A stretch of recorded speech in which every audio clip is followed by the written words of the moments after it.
Poetry is one of the intriguing branches of literature.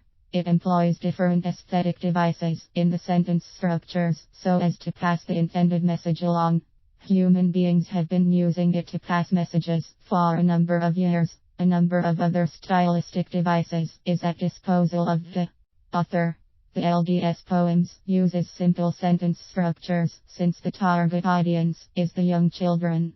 This branch of literature can be very easy to understand yet very complicated for others. Special branch of literature studies the meter, intonation and the tones used in the poem.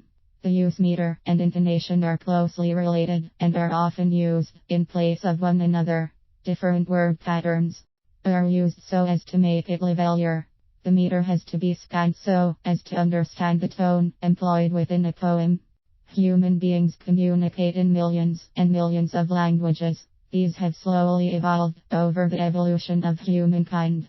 These have different structures that can be used to construct sentences. For the children, simple sentence structures are used to drive the message home.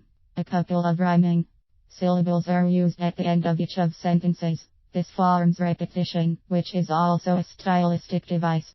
Special word patterns are very crucial in the development of poetry. Children often remember something very easily as long as it is commonly used and repeated for their brains to pick the patterns. Alliteration forms the basis of repetition. This then forms the basic rhyme scheme for the kids. Through the use of such structures, kids can easily pinpoint various devices and easily remember what they are taught. Poetry is mainly about compacting. A very long story is compacted into a shorter story. This is told through compact words. Breaking down of such stories is done while maintaining the original idea.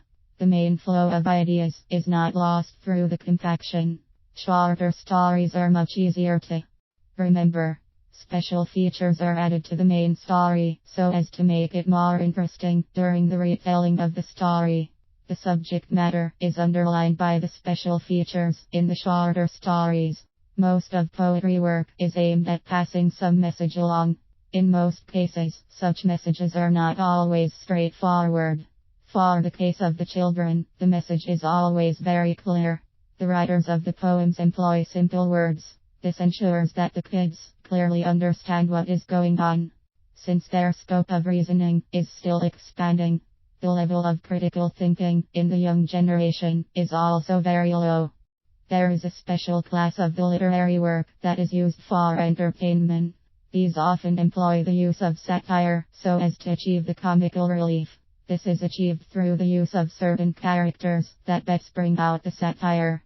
Those with repetitive structure and a soothing tone are used to cuddle the children to sleep. The bedtime stories stretch the imagination of kids to unimaginable heights. The LDS poems are collected into different categories. Some are classified as short stories work, others are classified as literary work. The publishers then print these materials. After getting printed, they are placed at different retail shops for which the general public can access them.